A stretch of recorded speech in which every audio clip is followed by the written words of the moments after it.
On this episode of Athletic Training Chat, we have another repeat guest, and Matt Campbell. We've been in touch with Matt since our original episode with him with the OPS Concussion Clinic, mainly because now that clinic has changed to the Midwest Concussion Clinic. So really, we wanted to touch base with Matt, see what was happening, what's changing. If you followed him at all on social media before, you can see he's got a lot going on, making a huge impact when it comes to concussions in his area and beyond, and that's around Fort Wayne, Indiana. So really we just touched base, looked at some new ideas and thoughts about how the clinic's set up, what that means for the future. There could be some very big things coming there for the concussion clinic and what that means. And then really just touch base on concussion and what is the latest and greatest when it comes to treating those. It's a really insightful episode. Matt's got a lot going on, but doing really awesome and unique things when it comes to looking at concussions from the athletic trainer perspective and what we can and cannot do in order to help our patients get back. As always, we are powered by Mueller Sports Medicine. Please give them a look. They've got a lot of things happening right now. Just launched some new social media directly to athletic trainers, so please give that a follow. And then before we get into the episode, we hope everybody has a healthy and safe Thanksgiving. Thank you for listening. We truly appreciate it. This has been a really fun experience getting this podcast up and running, and we can't say thanks enough to our guests and our listeners. And if you want to be on, have a story you want to share, please don't hesitate to reach out. We definitely want to talk to you. And with that, enjoy this episode.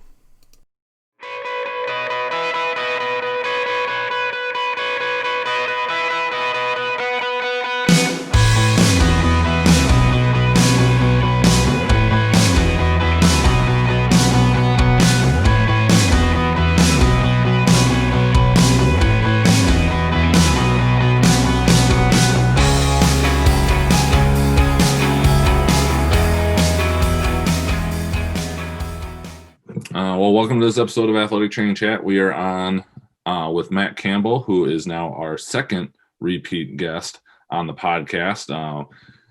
I don't remember the episode number. I'll include that as we post all this stuff. But we talked to Matt about the concussion clinic that he started from scratch, basically built from the ground up, and at the time was OPS Concussion Clinic.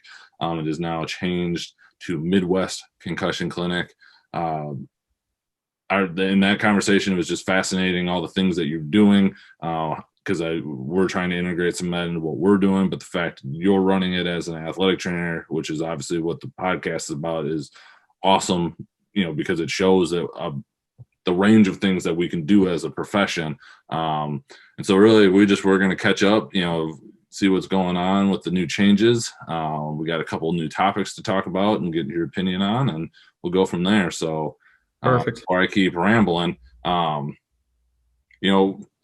in the name? What's in the name change? What brought that up?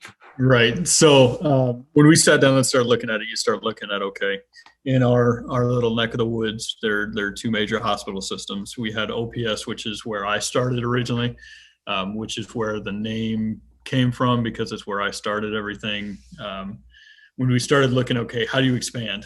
The two hospital systems, just like any politics, they have their own, we have ours. So we started to look at, okay, in terms of expansion and really trying to continue to grow, do we need to break off and go independent? So that's what we did.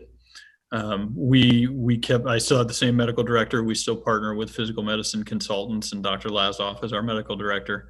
But we started to look at, okay, do we change the name so it's able to move the affiliation away in an attempt to continue to expand into different areas.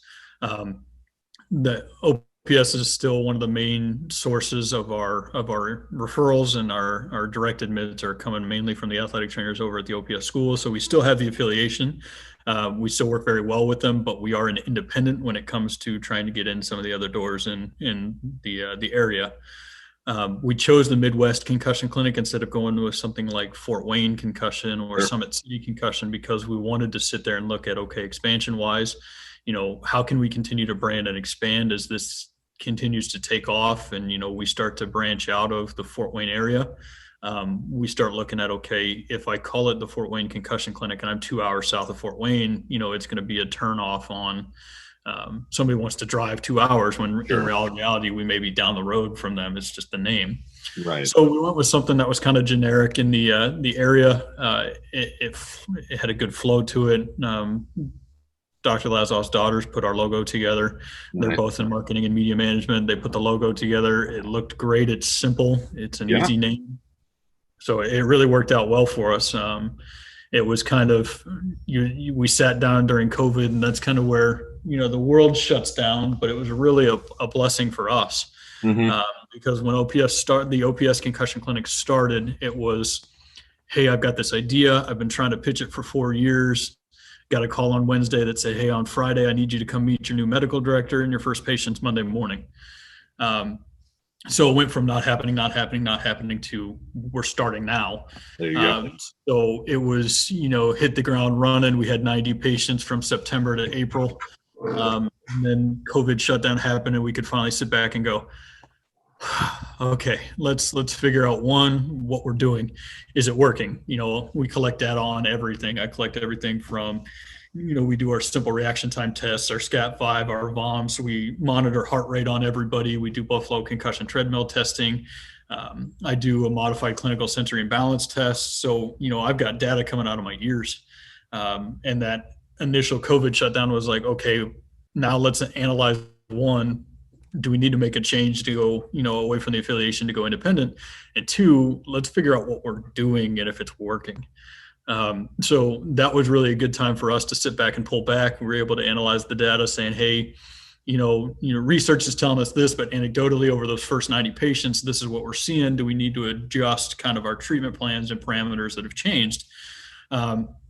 And two, it allowed us to brand and rebrand the name and come out with the logos, put our marketing plan together, start our social media. And that's been, I'm not a very good social media person, but what I do is I adapt very well. So when I see things that work with certain things like what you guys are doing, and I see, the more videos and the more podcasts you can be a part of, getting your name out in front of it is one of the biggest things for us. So that's where the COVID shutdown kind of really helped with what we're doing, because it was able to finally get a time to sit down and relax.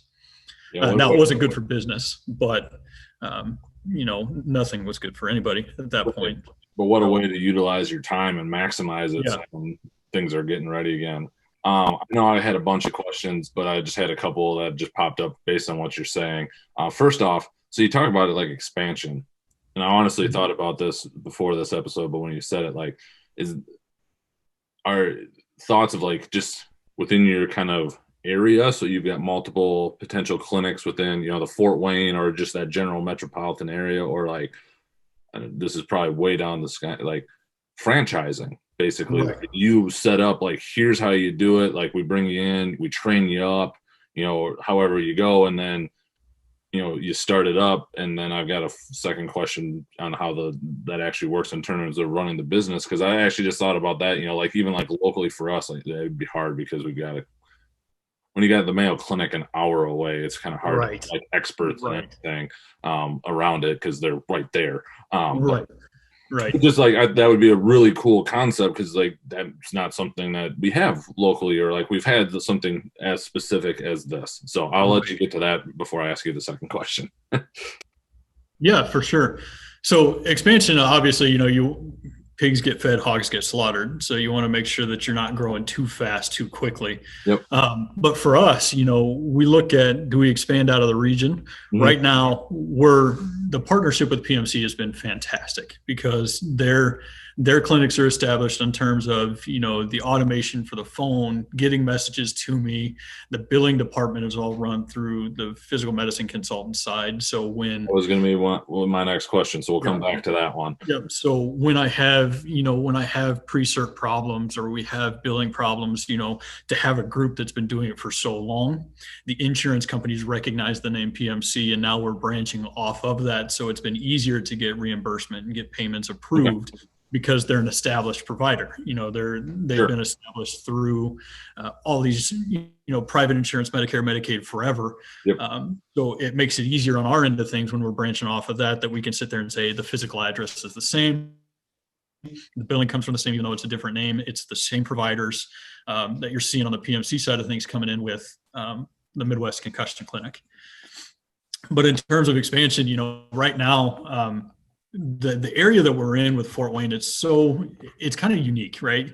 Like you've talked about, you've got the Mayo Clinic an hour away. You had two major hospital systems, and in your little community of about 100,000, we're the same way. Mm-hmm. We have two major hospital systems that are here in Fort Wayne that encompass kind of the whole Northeast Indiana, Northwest Ohio, Southwest, Southeast Michigan, all the way kind of that gap between Chicago and Cleveland. We kind of fill that area. So when we start to look at expansion, everybody's got somebody in their group that does concussions.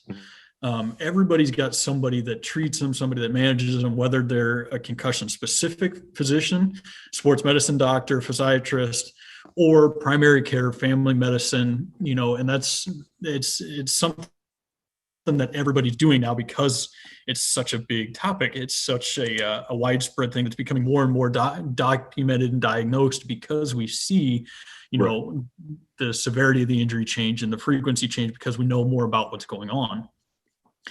That when we start to expand and look at expansion for us, it's easy to expand the vestibular therapy side of things versus the clinic side of things.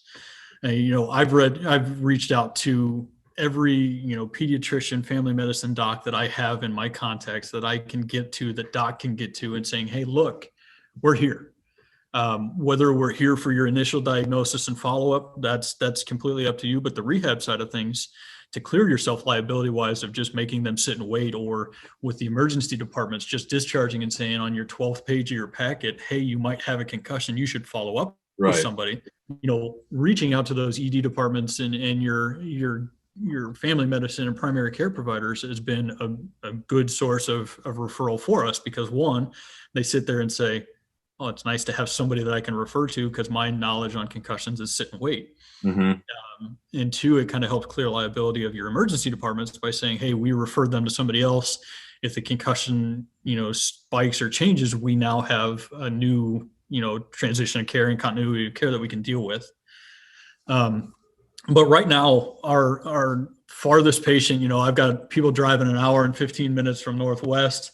I've got people driving 50 minutes to an hour south of us that are all driving in, and we're relatively new. We're a year into this. We're 160 patients in now, and, we're slowly starting to pick back up following all the COVID shutdown and with the uncertainty of sports in our area and how things have gone, we're looking at branching into different areas. One of the big areas that's kind of changed for us since our initial talk is the workers' comp side of things. I'm seeing more and more workers' comp patients compared to high school patients on a regular basis. Now, part of that is because we have Dr. Lazoff's practice that he already has on the opposite side with PMC, that he already sees a lot of head injuries over his course of his year, his years as a physical medicine doctor. And that's kind of why he wanted to start our partnership. Is because he wanted something to, a treatment that he could do and kind of keep everybody under the same umbrella in-house. So it's easier to get notes and changes to treatment plans back and forth instead of, different hospital systems. And you have to track down treatment consult notes and, pre-approve and move everything through. It's just more fluid to keep everything in-house. So that's one of the bigger changes for us when we look at expansion is we're going to get to the point where I can't do all initial evals. I can't do all therapies. I can't do all documentation, so we start looking at how are we going to expand. And Doc talks about it already is, you're going to take a vacation at some point. And my running joke is, unless I'm going to Maui and he's paying for it, not right now. So it's something that we've looked at, and we're starting to look at, how do we train them and how do we bring them in, because concussions are so advanced.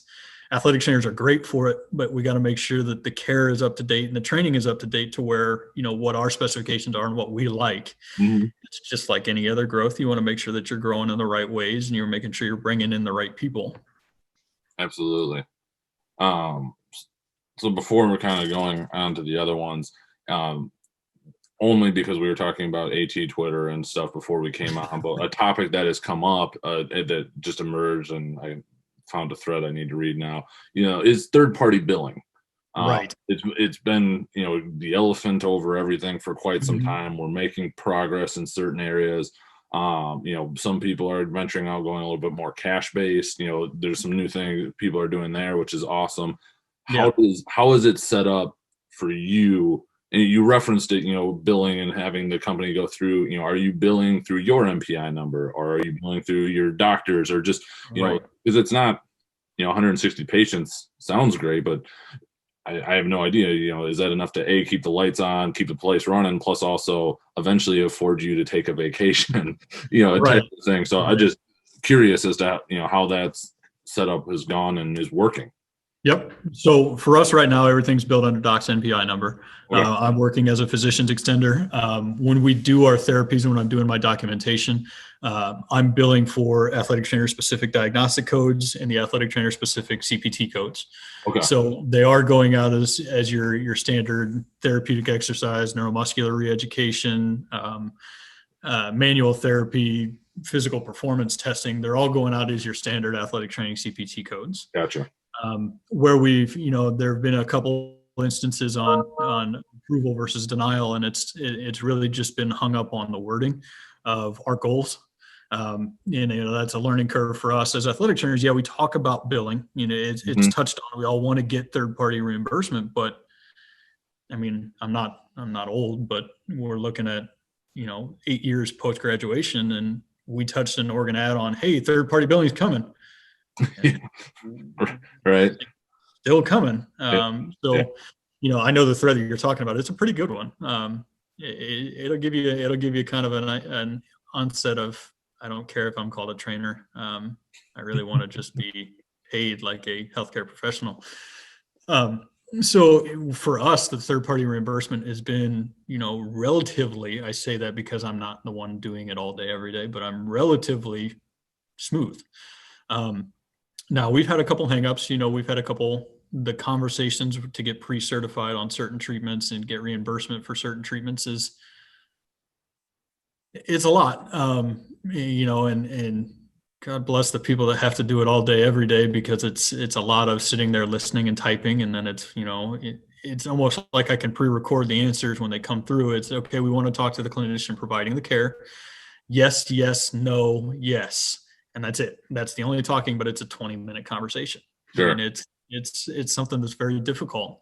We look at, and that's billing as a physician's extender. Now you look at underneath the athletic training specific, we have had to bill a couple under my NPI number based on seeing nurse practitioners here in the office instead of seeing Dr. Lazoff for initial evaluations, just based on scheduling.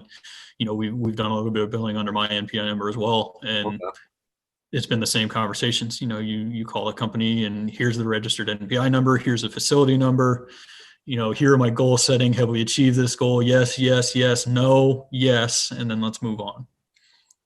So it's been a little bit of a hassle in terms of overall look to it, but for the most part, I mean, it's really been relatively smooth. Gotcha. Yeah, I was just curious, since you said, we're kind of shifting to independent, is that, still what you're going through, billing across a bigger thing, or, looking for some cash-based option. So that was insightful. Yeah. We've got some cash-based options. We've run into, there have been a couple patients that we've seen that for whatever reason their insurance isn't covered, and we do provide a cash-based option for the initial eval, and then a cash-based repayment plan for our therapies, which is one of the best parts about having the established company behind us, is the billing departments and the repayment plans. When we sat down and looked at partnering together, one of my big things is I don't want finances to be a reason somebody doesn't get the care that they need. Sure. Absolutely. And they sat there and said, well, we got to keep the lights on too. And, so we sat there and, all right, look, if I'm doing therapy and it comes down to payment, I want to work with everybody to come through with a financial repayment plan that fits for them. I've got one patient that I treated throughout the COVID shutdown that we charged a copay of $5 a visit, and she paid $10 a month to her bill until it was paid off. And that's one of the best parts about being a private independent group is they sit there and work with patients in general, not just on our side of things, but in general. They sit there and work with patients to make sure that, payment, they can exhaust every option before, and sending to collections if we have to. Right. But that's been one of the perks of everything. And it's been great. To answer kind of, you touched on it, is 160 patients enough to keep the lights on? Yes and no. The patient number it's been steady. So we look at the patient number I've got, this is all part of the data that I keep, the patient number, if we look at last October, so if we just do last October as an in general, last October I saw 24 unique patients. This October I saw 20. So we're still rebounding. But the number, for last October, the number of visits was only 40 visits. This October, the number of visits has been 60 visits, just on the chance and change of our model, in terms of how much therapy we're doing, our workers' comp changes. So, our visits have gone from 40 to 60, even though our numbers went down by 4. Patients, our visits are up, which means our generation and revenue is up, which means our, the number of CPT codes, the number of therapy visits, the number of manual therapy, codes that I can put out and bring in general revenue is increased significantly compared to this time last year, just based on the small change in our model. Gotcha. Oh, the dizzying world of all of that. It's a rabbit hole for sure. I mean, it spirals quickly. So kind of getting back to all the different things around what you guys are doing, I want to ask about the stem cell therapy, as we were talking about, but like anything else that, you have come up with, that's changed in concussion management. I mean, we didn't talk that long ago, but right. The way things change, and obviously with you doing what you do, you're always on the lookout for the new thing, whereas it's hard to keep up with all the other stuff for the everybody else, unless it's something you specialize in. So kind of hit both of those, I guess. For sure. So to address the stem cells, we do regenerative medicine. That's one of Dr. Lazoff's other areas of his practice is regenerative medicine. A lot of his stem cell regenerative medicine is done for arthritis. So it's big on the osteoarthritis and part of his regenerative medicine side of things. And that's kind of my role on the opposite side of his practice. I'm in charge of our DME program. So I'm in charge of all of our back braces and knee braces, from chronic pain braces to osteoarthritis, stem cell, PRP injections. So that's kind of the overlap and where the athletic training is. So it is such a unique role. Is when I started, they said, okay, hey, look, it's the middle of the pandemic. What else can you do for us to keep you on retainer and keep you going? Sure. So I learned everything on the medical assisting side of things, and the paperwork and the administration intake and all the fun stuff that we all enjoy so much. But at the same time, we developed a DME program through them. We partnered with a company called Breg and Post-Op Partners, and they're fantastic for us. And we do back braces, we do knee braces, cervical collars, thoracic lumbar spine braces, postural braces, SI belts, you name it. I've probably dug into it with this company to do for, their PMC side of things for the chronic pain. And it's been great for them to have somebody who understands what braces are and can sit down and talk to patients and say, hey, a majority of the braces that we have, this is what we put our patients in, but maybe that doesn't work. So understanding, the brace technology and how things work, we can sit there and work with the patient and say, hey, look, I can put you in this brace. I can try this. They need a specific, assist or lift brace. Yeah, we don't have it, but we can go through these channels or referrals to get a custom one made, whether Breg does it or whether somebody else in the area does like a prosthetic change. Sure. It's been a good working partnership between the practice and then between, kind of what we're doing. as far as the pain management side and the physiatry side of concussions, Dr. Laszlo does a lot with occipital nerve injections, nerve root blocks of the occipital nerve for chronic headaches and for concussion patients. If we're rolling in our therapy and things aren't going well, they're complaining of occipital headaches or that banded headache that comes from the back of the neck that wraps all the way around to the frontal lobes, there are options injection wise that we can use and we can utilize. A lot of times it's been the workers' comp side of things that's gone with the occipital nerve injections compared to, your athlete or your non-workers' comp patient, whether they're, my middle school, high school, college, or whether they're, elderly falls. My youngest patient's 12, my oldest is 70. So I've got everything across the board from athletes of all ages. Sure.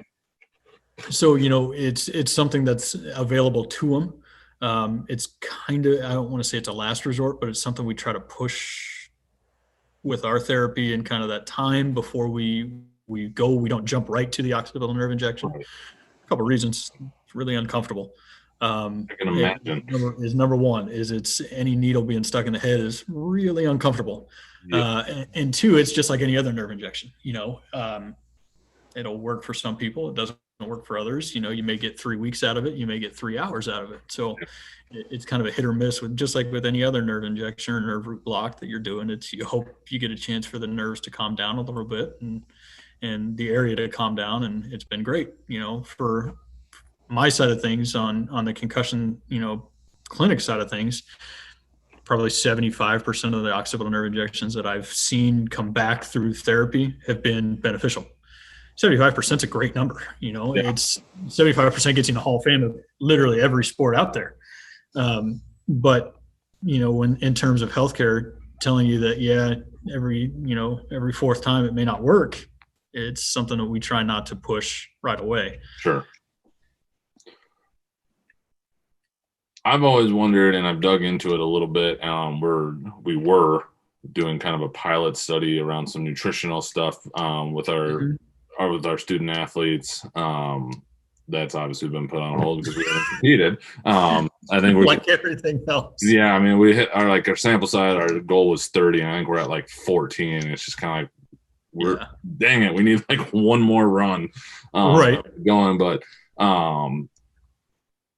is nutrition, and things looking at that. I know high levels of DHA have been, a big push, and there's multiple, things out there supplement wise and company wise for that. There's always the latest and greatest when it comes to nutrition and supplements, but just kind of curious on your take on that, if that's something you consider. And that's one I've wanted to do, but never really dug into it is, do we have kind of a post-concussion supplement regime that the odds of us doing harm are very, very low, if not non-existent, by adding some of these basic things in. But if it potentially could really help, well, then it might be worth it. And I haven't dug into it short of trying to initially kind of look at it. But I'm curious just what you guys do, if you do anything, or recommendations or ideas. Yeah. So there's definitely a lot of research going into that gut-brain barrier, that gut and brain health connection post-concussions. I mean, it's one of the big emerging areas of concussion research. Right now, I'm still doing my own kind of sifting through all the studies that are coming out on whether we talk about doing prebiotic, probiotic for post-concussion patients. Right now, what we do talk about is, one of the big causes of concussion symptoms or prolonged persistent concussion symptoms is inflammation. Just like every other injury in the body, inflammation's present after every injury. It's only a problem, when it is, and it doesn't go away. So if we look at somebody that I'm treating for post-concussion syndrome, somebody who's, had symptoms for longer than 30 days, we start to look at, okay, great. We're trying everything. Let's look at trying a dietary change. One of the chronic patients that we just discharged is a recent celiac diagnosis. So you look at the amount of inflammation that's in the body anytime that she's had wheat, and she's a 20-year-old collegiate athlete. So now you add that she's been dealing with concussion symptoms since February, and now we've got the recent celiac diagnosis. The inflammation's gone down. She's getting back to normal. The symptoms are going away. So you look at, okay, there's got to be some relationship there. I mean, we talk about all the time, research tells us this. Well, anecdotally, here's your prime example of somebody who's working on cutting all wheat-based products and all grains out of her diet, and it's, she's improving. But for what we do, we recommend, an anti-inflammatory dietary change. I'm not a dietitian, so I can give you dietary recommendations. I can't give you dietary, plan.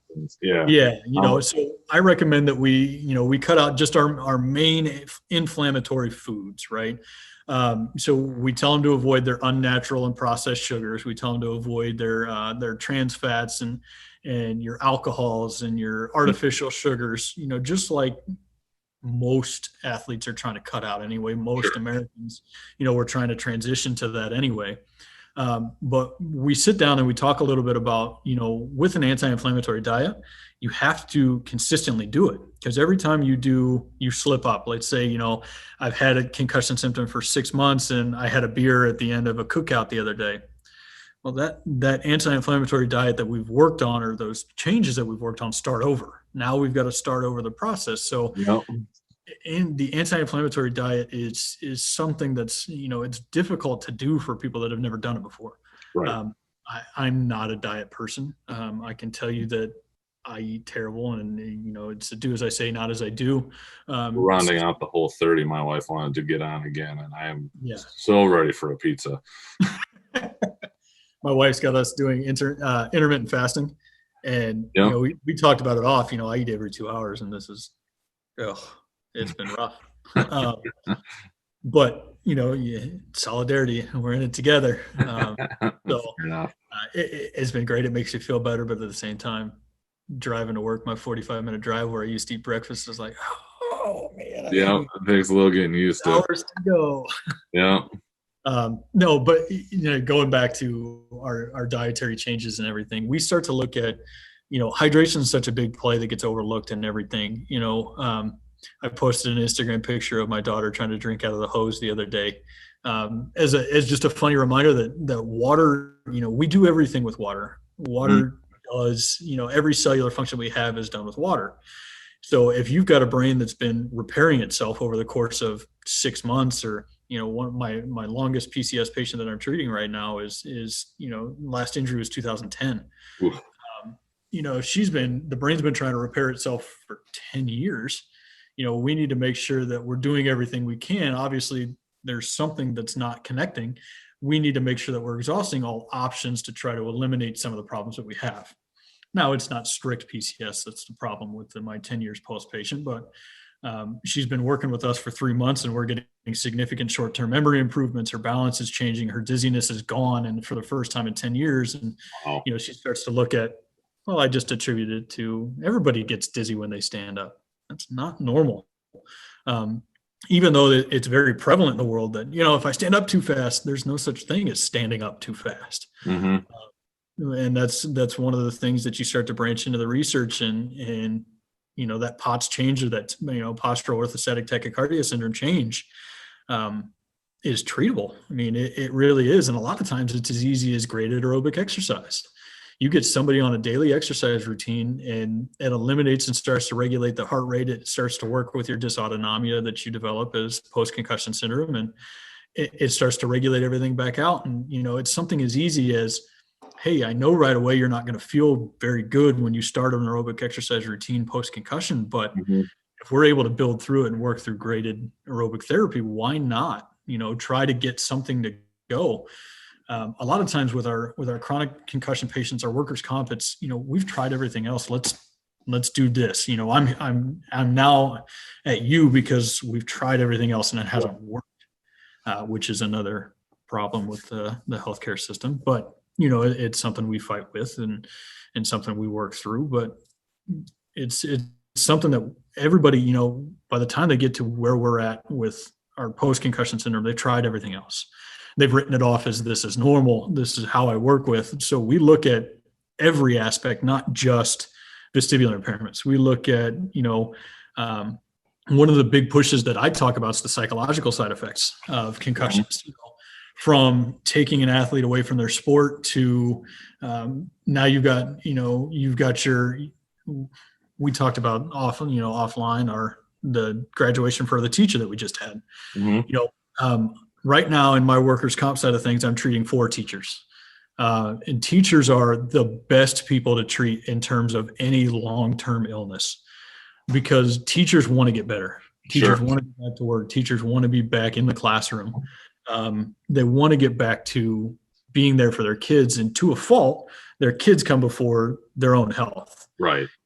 We pull the reins back on teachers in our clinic all the time. They want to go back to the classroom. They want to get back, and we have to sit there and say, hey, you're not quite ready yet. Let's continue to work on our end of things and then put you back in. There's some other professions where it's like, man, come on, you can go back to work. It's okay. You'll be fine. Right. Go back. Just please go back. Yep. And teachers, coming from a family, my sister's a teacher, my wife works in the schools.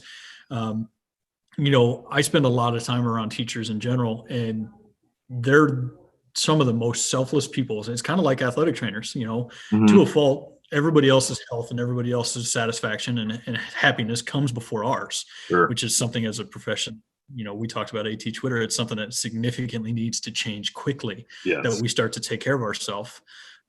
But teachers, they're kind of that same, cut from the same fabric that we are. And it's so nice to be able to sit there and work with a teacher and say, hey, look, I can help get you back. I can help get you back into the classroom faster, as long as you just listen and just trust the process. And that's the hardest part. I'm sure the Sixers have trademarked it and all that, but trusting the process is such a huge part of concussion recovery. Right. That if I can change anything about concussion therapy and concussions, it would be calm down, relax, and trust what we're doing is working. Sure. Not going to get better in a day. If you've had symptoms for 6 months, 3 months, 90 days, 120 days, 10 years, and you want me to get you better in 4 visits, great. I'm going to tell you, I'm going to do my best, but it's not realistic.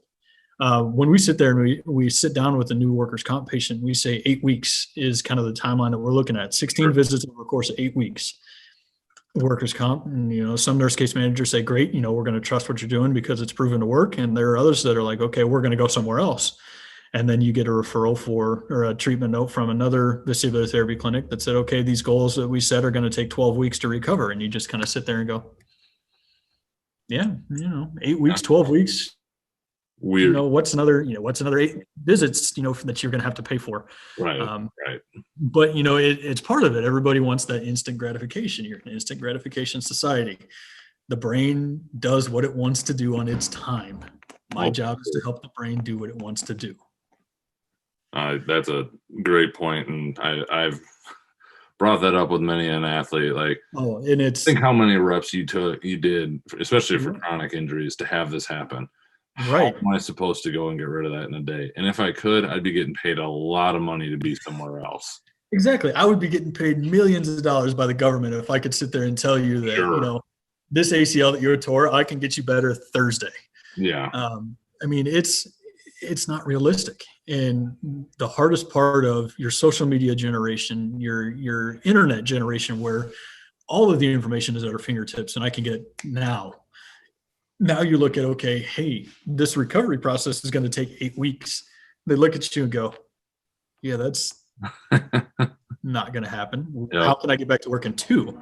Yep. Well, I agree. I want you back at work in 2 weeks, but let's be realistic. It's been 90 days since your injury and you're just not getting to us because nothing else has worked. Sure. I don't think it's going to turn over in 2 weeks, but we're going to try. Yep. And that's, with concussions, that's kind of how it goes. It's like flipping a switch when you get the right problems fixed and you get the right impairments taken care of and you reconnect the right neural pathways. It's kind of like turning a switch. They wake up in the morning. It's like, wait a minute, I was really dizzy yesterday and I'm not dizzy anymore. And then they wake up the next day and it's like, oh, my headache's gone and I feel normal. Sure. And that's where it's difficult again, because they feel normal. They're going to try to catch up on everything that they've missed. And we take 2 days to recover from our normal day. And you kind of play that up and down and ebbs and flows of recovery. And that adds another psychological side of things. So, and again, it embraces, we talk about the entire person, the entire injury, all body systems, from gut health to neuromuscular reeducation to vestibular therapy to manual therapy to cognitive and speech therapy. We have all of those that are working together to make sure that the brain is functioning the way it should. Concussion rehab is just like the brain. The brain controls everything. If you're not controlling everything with your concussion rehab, what are you doing? You're leaving out a significant portion that you can fix 4 of the 5 problems that are being caused, with concussions, but that 5th one's still going to be your issue. So you get people that are 80% back and it's like, oh, they're not getting better. They're not getting better. Let's look at what's that 5th thing that we're not catching in terms of the recovery, and let's flip that final switch. And that's, to me, that's why I got into concussions, right? Because it's such a challenge that the treatment plan I set forward on Monday may not be what we do Wednesday, because they come in and they completely present different Wednesday than they did on Monday. And it's such a physical and mental challenge to me that it's like, all right, yeah, you think this is what's going on. This is how we're going to do it now. Right. And it's, to me, that's the fascinating part of concussions and concussion rehab, is it changes so much. Absolutely. Look at the blessing and the curse of everything in our profession. That's for sure. Some of the always get better, which is fantastic. Yeah. But it can be daunting in a good way at times. But yeah, I'm with you. That's part of the reason I love it, is because there's no best. Right. It's too much too often. And I think that's also the really cool thing about it, because it always gives you that ability to try and get a little bit better and move forward a little bit more. Yeah. And with athletic training, there's so much technology and research that's going on with all aspects of athletic training, that what works for you may not work for me. My Lockman's test isn't as good as your Lockman's test, isn't as good as John's Lockman's test or Sandy's Lockman test. My treatment protocols, my therapy protocols for concussion may work for my patients. And there have been some where, hey, we're not getting any better. Let's send you somewhere else. You're only as good as your ability to admit you don't know what you're doing, or that you're stuck. Yeah, I like that a lot. It's hard as a clinician to sit there and say, hey, we've got to a certain extent, but we've plateaued and I can't get you there. And it's one of the hardest things to learn as a new professional. It's one of the hardest things to learn as an athletic trainer in general, is you're only as good as your ability to admit you don't know what you're doing. And you can't be selfish when it comes to concussion recovery, especially, if somebody's been, chronic dizziness for 6 months and you get it to go away, that's huge. But then you run into the plateau of, well, their headache's still a 2 out of 10 and there's nothing I can do. That's where the good partnership with, the medical director being in the building. If I see something that I don't know what I'm doing, I walk across the hall and knock on the door and say, hey, doc, let's talk before I go back in and do this. That's awesome. One question I did want to ask, because we were talking about it off air and then you mentioned it again. You do a graduation picture, which I think is awesome, for especially with the stuff that you're dealing with. I don't want to say that there's ever like a run of a mill concussion, because I don't know. I think that would be doing a tremendous disservice. But like, I work collegiate football, like concussions happen. We've got our protocol, so barely are they ever ready in a week. It's just not feasible. But, within a couple of weeks, that generally, they pass all of our criteria. We've done all these things. There's not necessarily a graduation, in that regard. But, they have certain markers that we need them to hit, which we feel like we are well established. What goes into a graduation from your guys' clinic, especially with some of those complex 90, 120 day long cases? Yeah. So, the graduation started as a way of growing our social media accounts, right? So when we post our graduation photos, they're holding up the t-shirt that we give them. I tag them in their Instagram or Twitter or Facebook, so it shows up on their feeds that they're tagged into it. I also tag the school that they're from. If they're a collegiate athlete, I tag their old high school. I tag what school that they're at now. I tag the specific programs that are there. With our area, all the high schools have what am I trying to, all the high schools have like student section Twitters, and Oh, the okay. whole overtake of the Barstool has gone into the high school. We have Barstool Homestead and Barstool Yeah. Carroll. I So feel like that's counterproductive, but that's the it, topic. it is. And that's a whole nother conversation, but it's a way that they're interacting over Sure. Twitter. So we're tagging them in it too, that, I don't expect them to like the picture. I don't expect them to follow us, but when something happens to them or someone they know, I want them to have seen the name before. I Yep. want No, them to that see makes the a lot of t-shirts, sense. see the t-shirts out in the wild.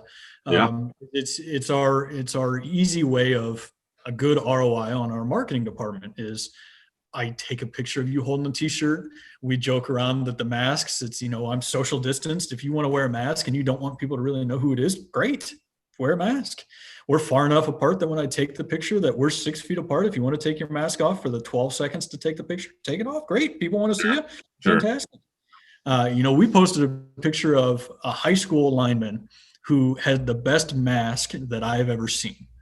And it was just a plain and simple. It said "Chicks dig the belly" real big across the front of his mask. And I lost it when I saw it. I thought it was the greatest thing in the world. And I asked him when we took the picture, I was like, "So is it true? Do chicks dig the belly?" And he's a sophomore in high school. He's like, "Not really." But I like the mask. So, and to like, that was a running joke through his entire therapy with us, is his mom told him that he didn't wear that mask to school and they had to go home and get the mask to wear it to come into therapy. Sorry, pulling off on a tangent. I try to tell people about that mask because it was hilarious to me. You're all good. You're all good. But for like what happens in a graduation for us, the majority of them are easy, right? The easy, we talk about not having a run of the mill concussion, Right. but having, the simpler concussions where the recovery happens within that usually, that 10 to 21 day, 21 to 34 day, depending on how the shift in research is going right now, window is they come back into us asymptomatic. We repeat all of our initial testing to make sure, ideally we've improved in our SCAT5, but we make sure that there's no drop off in our SCAT5. We repeat, our cranial nerve testing, our balance testing to make sure everything looks, there aren't any significant impairments that we're finding. And then we in the clinic put them back through the first day of their specific return to play. Whether it's the NAIA, NCAA, high school, IHSAA, we put them through all of their return to play protocols. And that's where we've established good relationships, kind of like we have, where I go out to the D3 colleges, I go out to our, Purdue Fort Wayne, our Division I school. I've been out to the NBA D League offices. And, the good thing about coming from the D League is I have a good relationship with the franchise that's here in town already. And the ECHL hockey team that we have, and we talk about what their specific protocols are, what theirs entitles. And I tell them that, if we're seeing one of their athletes, we are doing day one or step one of their program in our office to make sure that nothing's changed, to make sure that, they're asymptomatic at rest and they're telling me they're asymptomatic, but I can sit there and put them through that therapeutic exercise or aerobic exercise routine and say, okay, look, we didn't have any symptoms come back during, this heart rate, our biofeedback, our heart rate got up to 150 for an established 15 to 20 minutes. Then we had a tapered come down for that another 10 to 15. And we can sit there and say, hey, look, nothing has come back through that first day or first step. We've graduated. We've moved from releasing them back to their athletic trainers and their sports medicine departments to finish the return to play protocol at their school. Gotcha. And as far as the easy concussions, now the long-term, the workers' comp, our graduations they've been discharged from the vestibular therapy side of things. Okay. Through the workers' comp. Oh, I lost you. Yep, you still there? I'm still here. Hang on, my computer went dark. Oh, I can still see you. Let me figure out what's going on my end. Hang on.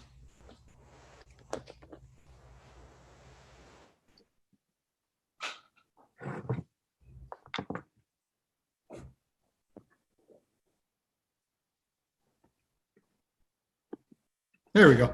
I have no idea what that was. All right. But going back into it, ready? And, with our long-term concussion patients that we're seeing in our workers' comp, it's that discharge from our facility, right? So it's discharge from the rehab side of things. Gotcha. And a majority of the time, that discharge from the rehab means that they're returning back to work in some form, whether it's part-time, full-time, with restrictions on hours per day, with restrictions on certain movements. The graduation is them getting back to work. If they're a retired person, it's getting back to their ADLs without symptoms. If they're a weekend athlete or a weekend warrior, it's getting back into sports participation symptom-free. And looking at the social media side of things, the reason we started the graduation again was, one, to get our name out there, and two, it's satisfaction. When you have somebody that's gone through such a long process, the collegiate athlete that was injured February 12th that we discharged on, I'm doing her paperwork now, so that's why I know we discharged her on the 10th, that's such a long time to deal with an invisible injury where people are like, what's going on? There's nothing wrong. We had to medically disqualify this athlete, so to have, a medical disqualification on top of a 9-month recovery time, almost 9 months to the day recovery time, the small satisfaction and gratification that we can provide of, hey, you did it. You got this free, this $5 t-shirt that goes with it with our logo on it to kind of commemorate the struggle that you've been through. Right. One of the big things that I push with on the social media aspect and all of our concussion education is, you're not alone. It's an invisible injury. Concussions got such a bad stigma of people saying that you're soft, people saying that there's nothing wrong. You just got dinged. You just got your bell rung. It's nothing wrong. That now you have somebody who's suffering for 9 months, 3 years, 10 years. They've been suffering from this injury. The t-shirt doesn't do it justice, but at the same time, it's a gratification of, hey, you've done it. You succeeded in getting back to normal. Whether, my 10-year patient, when she graduates, is it going to be because she's symptom-free? No. Have we gotten to a point where it's, we've improved dizziness, we've eliminated that dizziness? Great. Our balance is continuing to improve. I'm not going to do therapy once a week for 10 years with this person. It's not worth their time and investment, and it's not worth our time and investment to try to get something back that's not going to come back. But teaching techniques and teaching coping mechanisms and, going through and improving the quality of life is what we do with our long-term concussion patients, specifically this 10-year post-injury lady. We were ready to discharge her and set go, and her comment was, well, we've only been together for 6 visits and I've gotten this back, this big chunk of my life back. Let's figure out what we can get back over the course of 6 more. Sure. And then if we need to just continue after that 6, fine. If we make another big jump, let's keep another 6 and let's keep going while insurance will continue to pay for it, because, we're continuing to improve quality of life and, sports participation levels. We're improving all of that. So, one, it's an easy way of growing, right? It's an easy way of expanding into different schools. For every new school athlete that I get that comes in, I can interact with that person on Twitter and Instagram. We follow all of our patients that graduate that have social medias, and I'll pop up every now and again with a like or a retweet or something that they do, just to remind everybody that they'll see that we're here. Yep. And 2, they have a physical t-shirt that reminds them of winning, succeeding against their injury, right? It's whether it's used as a rag in the garage or they frame it and put it on the wall, it's a symbol of winning against their, a brain injury in such a traumatic event. Even, the people that downplay, oh, I recovered in 4 days, it's not that big of a deal. It's a brain injury. It is a brain injury. It's not something to be taken lightly. You won. You've beaten the injury. You've gotten back to your sport or your activities of daily living without problems. And here's a trophy. I mean, we live in here's a trophy for everybody demographic and all that. And, we kind of do the same thing, only this time you've won and didn't come in second. You won, and here's your trophy. Sure. Anything else that you want to cover that we didn't before we hop back into the slightly modified version of the AT chat questions? No, I think, one of the big things, my final remarks is if patience and knowing that it's not going to get better overnight. Is one of the most frustrating parts. And as athletic trainers, my advice to anybody who's dealing with a chronic illness or injury, whether you're on the healthcare side of things or personally, day to day, small victories. Yep. I preach it with all of our patients all the time. It's easy to fall into that rabbit hole of, I'm not getting better. Every day I wake up with a headache. Every day I wake up dizzy, and a majority of my rehab time is spent going, hey, look, walking on this straight line that you weren't able to do 2 weeks ago, you're now doing it backwards while talking to me. It's things that you don't realize that are small victories throughout the day that we take for granted when we're healthy, that my job is to point out. When you walked into the office today, you didn't use the wall to turn the corner. You turned the corner without falling over. Yeah, it may seem insignificant to somebody, but that's huge in terms of your recovery, because you're able to stay base stable on your base. And now, somebody who's a fall patient, you're less of a fall risk now because you've got, no dizziness anymore. Those are huge victories that we point out. So, taking it one day at a time, taking it one step at a time, knowing that there is an end, whether it's complete symptom resolution or whether it's learning coping mechanisms and learning what our triggers are to avoid, there's an end to PCS and persistent concussion symptoms and concussions in general. There is a recovery point and an end, and it's hard when you're in it to see it. For sure. It's extremely well said. So the slightly modified version, where do you see concussion management going in the next 5 to 10 years? Ideally, everybody gets on the same page. So we continue to phase out. The sit and rest. We continue to look at graded aerobic exercise as one of the main triggers and main key components to every rehab process. And we start to look at more and more hands-on in-depth training for our healthcare providers, from MDs, DOs, physiatrists, nurse practitioners, PAs, athletic trainers, PTs, chiropractors. The information on concussions and hands-on training is out there. You just got to do it. Sure. And it's one of the things that as we progress and change over the course of the next 5 to 10 years, concussion training and management has changed over 18 months, like 180 degrees, right? It was everybody in a dark room, and now it's get you back into as much as you can as fast as possible. Yeah. It'll be incredible to see what happens over the next 10 years. As technology improves and understanding of what the brain is and how it functions improves. Sure. We've made such a big change that we may be getting everybody to do handstands on the wall for 10 hours a day, and that's your treatment moving forward. It's hard to tell how it's going to change, but the big thing is going to be, my hopes and dreams, and the big thing is everybody gets on the same page. Because when you've got somebody dealing with chronic concussion symptoms, being fed information from every different source of, you're going to get better, you're not going to get better, this is going to improve, this isn't going to improve, this is going to make you better, this isn't going to make you better, from all over the place. It's hard, and then you go to the internet to search concussions and post-concussion syndrome, and it immediately takes you to subdural and epidural hematomas. You're dying, and that's the end of it. It's forever, and it's, the questions that are answered are the same ones that you have. It'll get better if you do X, Y, and Z. Well, what if X, Y, and Z doesn't work for me? Well, then if you continue to do X, Y, and Z, it'll maybe work for you. If not, that's forever. Yep. So, getting everybody kind of, you're never going to be exactly on the same page. My thoughts are going to be different than yours. Yep. My thoughts are different than our, Dr. Lazoff, our medical director, in certain things.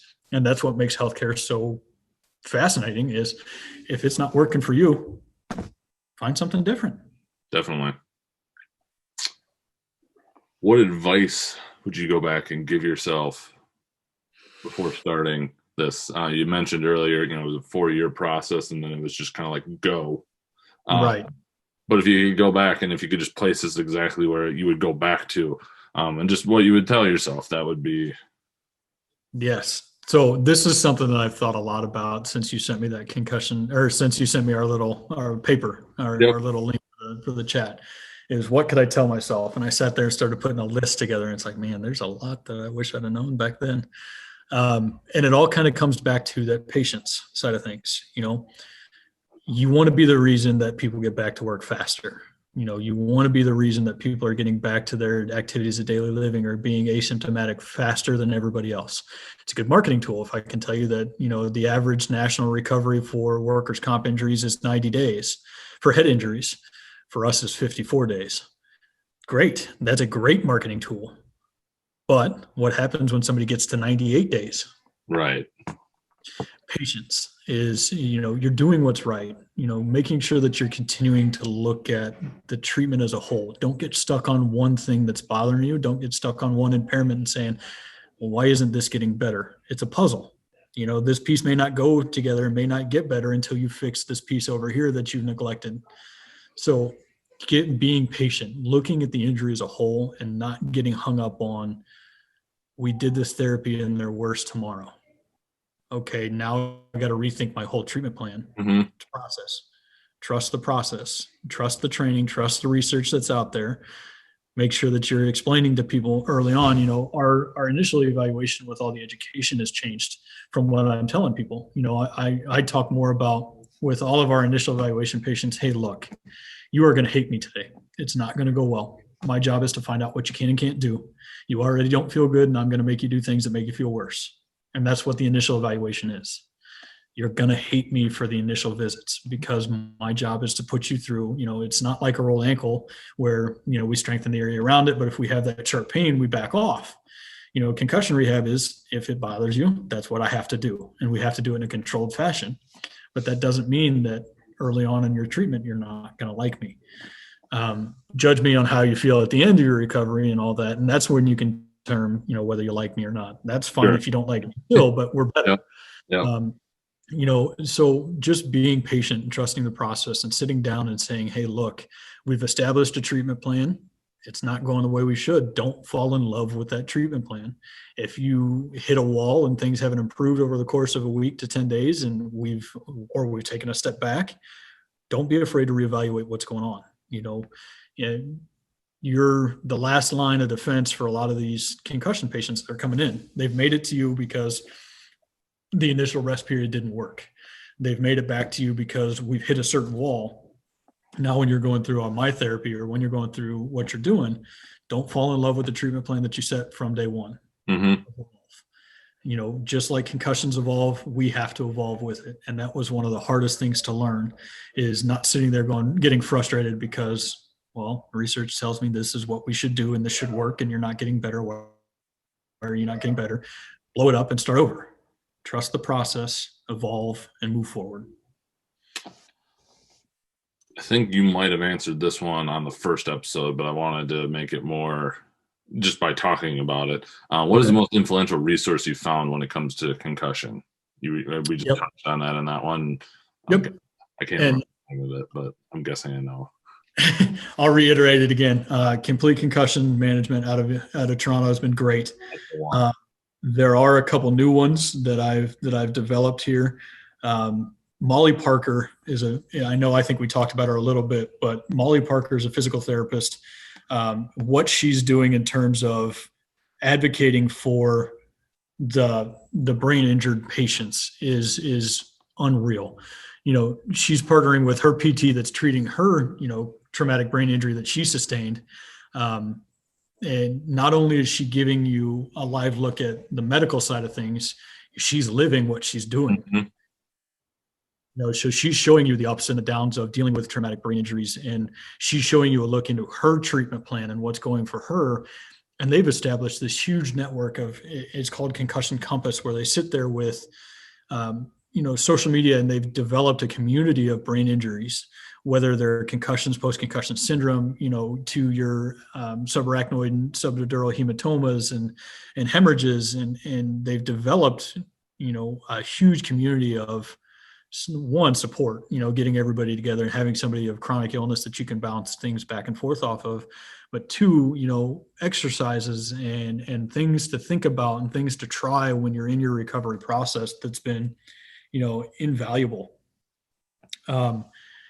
And then one of the recent ones that I went, and I'm going to plug their podcast because they're fantastic. And I recommend everybody that listens in the athletic training world to give them a follow and listen to what they're doing too, is Making Headway podcast. Mariah and Aaron of the Making Headway podcast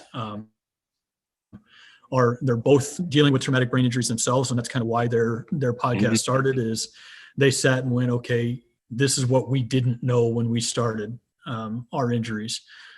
Concussions, clearly the force was there for a concussion, but the diagnosis wasn't made.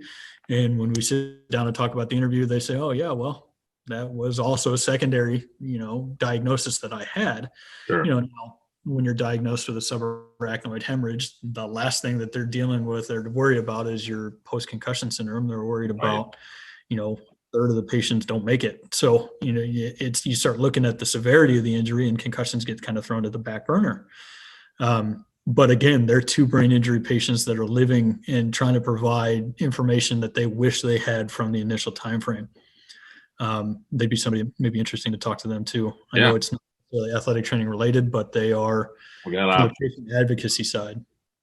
Awesome. So, I may have you connect us up at some point. We can chat about that. I think you probably answered this one just earlier. So if it's short and sweet, go for it. If you could change or eliminate one thing, modality, common practice, or whatever mindset when it comes to concussion, what would it be?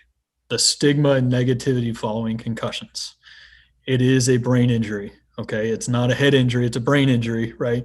So calling it a concussion kind of gets that bad rap. And that's kind of why, healthcare providers and practitioners have started to move to calling it a brain injury, because people hear brain injury and they think, oh, that's severe. I should probably take care of that. And they think concussions is, you got your bell rung. If I could eliminate the negative stigma behind concussions, you're not soft because you're coming to somebody and telling them that, hey, I've got a headache, I've got nausea after a concussive event. You're not soft. A lot of times by not telling somebody, one, you're risking second impact syndrome and so increasing the severity of the injury, but two, you're prolonging your recovery. That if you'd have just come out and said something when it happened, we could have started you on the road to recovery within that first 24 to 48 hours. Right now, access has been the hardest part for us to get to. We've been treated as, well, our treatment plans haven't worked, so let's send them to you. Well, if you could have given them to me 90 days ago, we could have been back to work and moving forward. And that's one of the areas that's a little bit harder. For us right now, our average initial visit to, from time of initial injury to initial visit for our workers' comp side of things is 44 days. That's 44 days of somebody else trying something that's not working or not addressing it at all and saying, hey, look, now after 44 days, here you go. And they don't trust the medical model because of the way it's working out for them. They don't trust the treatment process that they've had because they've been, dizzy, headaches, nausea for 44 days prior to starting something. And then the first appointment, you're going to tell them, yeah, your symptoms are going to be worse for a couple of days. Psychologically, what does that do to them? So, just changing the stigma of concussion rehab and treatment would be number 1 and 2 and 3. Fair enough. Last one is, what does being an athletic trainer in working with the management of concussions mean to you? There is no better practitioner to take care of concussions than athletic trainers. I mean, if you think about what we do in terms of education on diagnosis, the diagnosis side of things, the overall rehab package that we see, athletic training is so unique. You're the only healthcare professional that sees somebody from initial injury to return to play. Right. Your orthopedic surgeons, even me in the clinic now, I don't see the initial evaluation. So knowing the MOI and how things have changed and knowing, was there a loss of consciousness? Because you'd be surprised at how many kids come in and say, well, I blacked out. Well, what does that mean? To me, that's a loss of consciousness, but to them, it's stunned. That's not a loss of consciousness. Right, so, right. Not being able to see that initial MOI is a bigger adapting. It's something I've had to adapt to over the course of the last, a year and 2 months now. Yep. But there's nobody better than athletic trainers to take care of the big picture in terms of, from the diagnosis and the initial rehab plans to the rehab that we're doing is all things that we're taught as athletic trainers. Yeah, I've expanded my knowledge and gone through, concussion specific manual therapy and vestibular repositioning and things that aren't taught, to our programs now. But there's nobody better in the world of healthcare to take care of the concussion and patients suffering from concussions than athletic trainers. And I'll stand by that. I continue to move and adapt and evolve, and ideally I'll have a PhD in concussions at some point in my life. But nice. The athletic training, I will be an athletic trainer forever. it's what I am as a person. It's something that helps mold who I am. Now it's not everything, but it's a big part of who I am. I am an athletic trainer, and I help, my job is to help athletes of all ages, sizes, to return to their sport, whether their sport is cooking and doing laundry, to working woodworking in the garage, or playing in the NFL. We look at transitioning all athletes of all sizes, shapes, colors, ethnicities back to life. And that's athletic training is one of those beautiful parts of the world, that there's such a diverse population of ethnic backgrounds, of social upbringings, religious backgrounds, political affiliations. It's a melting pot to where some other professions, you don't see it as much. Something that athletic training will continue to improve and continue to work on. But, athletic training is such a unique occupation. How many other occupations have two athletic trainers sitting down for an hour talking about concussions? It's in the business side of things, in the business world, I'm not going to give you all my information because I take away from my business. If I can tell every athletic trainer how to treat concussions, and that cuts down the amount of rehab I'm getting in, that means the patients are doing better and they're getting the proper care that they need. And I have time to expand in different realms and different areas of concussion recovery. So, there aren't very many professions out there that, like athletic training, like physical therapy, that will share those tips and tricks back and forth. There are 3.8 million concussions, a year, according to the CDC in 2018, that have been reported. They think 50% go unreported. So if you look at another 50% on top of that, I'm not going to treat, 5 million concussions a year. Right. So I can help those that are treating by telling them the information that we're using, by sharing our clinical, our anecdotal research and kind of what's going on. In the same way, I can sit down and talk to, somebody who's seen concussions in the clinical side of things. I sat down with the two ladies of the Making Headway podcast as patients to see what what's lacking in their initial coverage and their initial education. I sat down the other day with a sports psychologist to talk about, how do we sit there and work with, the mental health side of things. And he's got an idea of trying to do like imagery and meditation following therapies, and adding that to, hitting that peak of cognitive overload and then immediately putting them into a meditative environment and meditating and then going back and doing that back and forth. To me, that's great. Do your research in that, because that's interesting to me. And, we partner with a yoga company that does yoga and concussion specific yoga, and like looking at sharing information between professions. Athletic training is one of those very few that actually will openly do it. For sure. Well, sir, this has been awesome. The update is great. I can't wait to do the next one once, life returns a little bit more normal and you guys can really hit the ground running. Sometime soon. I'd love to see where this goes for you. And, I have no idea what my personal future holds with all this stuff, but to do some of these things or have that option would be pretty freaking cool. Absolutely. Absolutely. I hear Wisconsin's a great place. So place to expand. Just in closing, where can people find you? Obviously, we mentioned social media quite a bit. Let's just make sure that we're getting them to the right place. Yep. We're at Twitter and Instagram, MW Concussion, with our Facebook. We're at Midwest Concussion Clinic. They can email me with questions at mwconcussion@gmail.com. Feel free to share any information that you have. I'm a sponge when it comes to reading research articles and looking at new treatment options. If you see something and it's interesting and you want to know more about it, great, send it my way. Because if I haven't read it, I'll give you my opinion. I'm a very opinionated person. So nothing wrong with that. All right. Well, I appreciate you taking the time again. I'm glad this worked out, and we'll be in touch soon. Sounds great. Thanks for having me.